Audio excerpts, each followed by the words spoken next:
Hey everybody, it's Jerry, and today I'm going to show you how to make a vegan, gluten-free apple cobbler.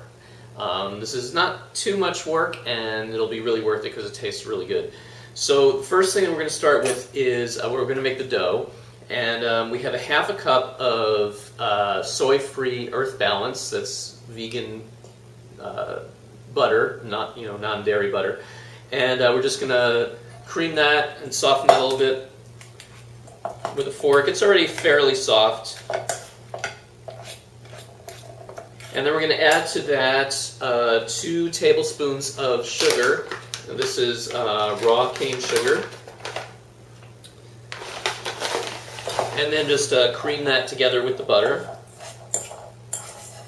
And then just put that aside. And the next thing we're going to do is mix up our dry ingredients. So I'm going to take half a cup of garbanzo bean flour, and then half a cup of brown rice flour,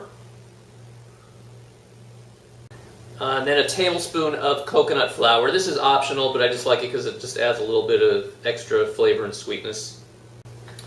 And then we're going to add a quarter cup of arrowroot starch. You can use other starches as well, but that's the one that I prefer. And then we're going to add a teaspoon of xanthan gum. And then mix that all together really well. And then add that to your butter mixture.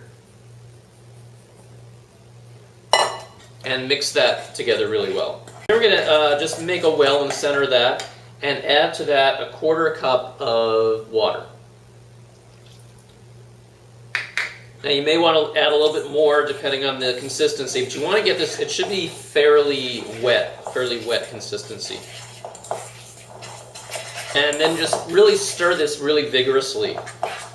And that will activate the xanthan gum and get that sort of holding everything together. And then just sort of form a dough with your hands, just kind of clump it together. And you don't really have to knead it, but you just want to get it all sort of nice and even and smooth. And it should stick together and not stick to your hands.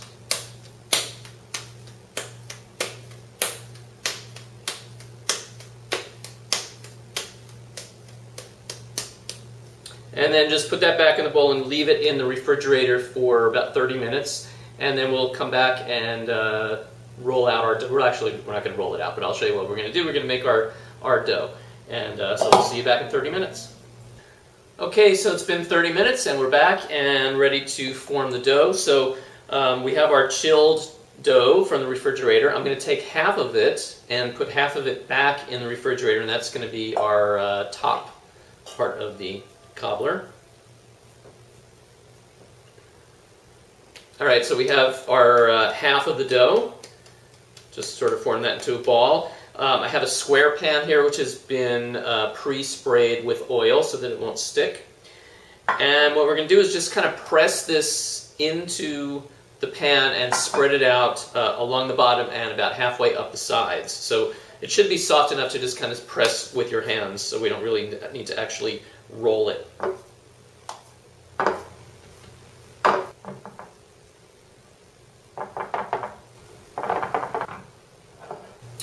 Okay, so there we have our finished dough in our pan ready for the oven. We're going to bake this at 350 degrees for 20 minutes, and then we'll come back when that's done.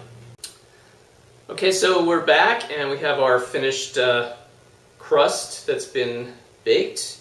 I'm just going to put that aside for a minute.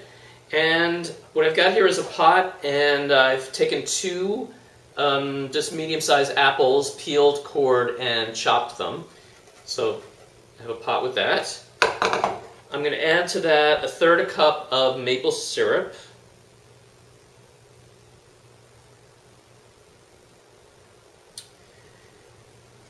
And then I've got the juice of 1 small lemon. You can add that. And then a half a tablespoon of cinnamon.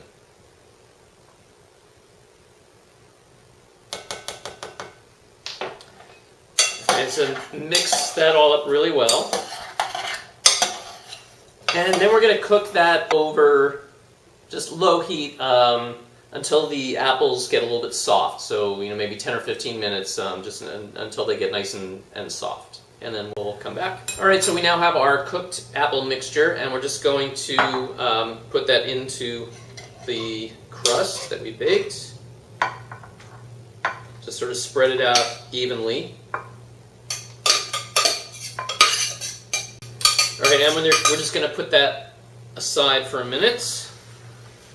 Okay, so now we've got the other half of the chilled dough that we had made earlier, and we're going to use that to roll out and make the topping for the cobbler.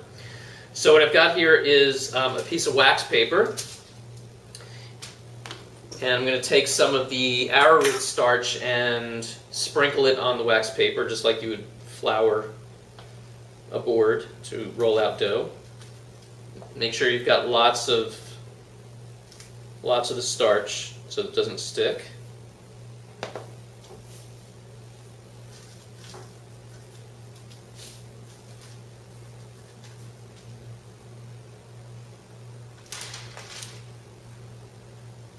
All right, so we've got our dough.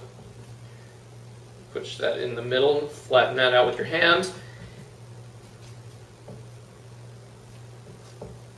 Try to get it as square as possible, because we kind of want to roll this out into a nice square, and then put some more flour on the top of that.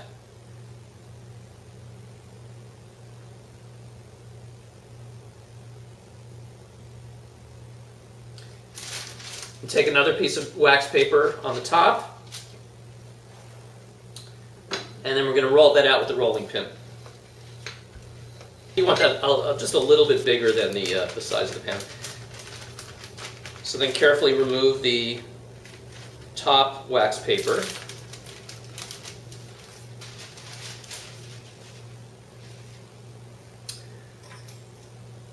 And then we're going to use a pastry cutter to make strips that we're going to lay on the top in a woven pattern, in a crosshatch pattern. So what I like to do is usually start in the middle and work my way outward. So you want to make about a 1/2 inch strip, and then you're going to carefully lift that up and lay it across the diagonal.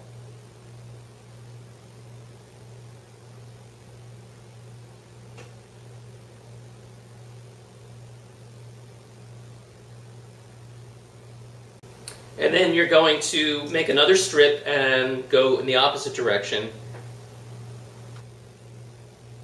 And then you're going to continue with that pattern. Just go back and forth, making diagonals across. And you'll need smaller and smaller strips as you go along. And then if anything extra, you can just either throw away or reuse to make more strips. And just continue until you've covered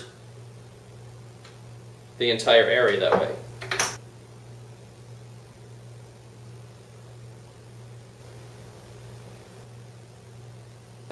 We have our finished apple cobbler ready for the oven. We're going to bake this at 350 degrees for about 50 minutes, 50. So we'll come back and see it when it's done.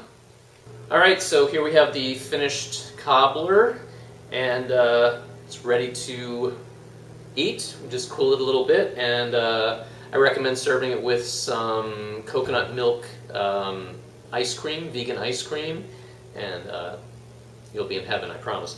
So try it yourself at home and enjoy.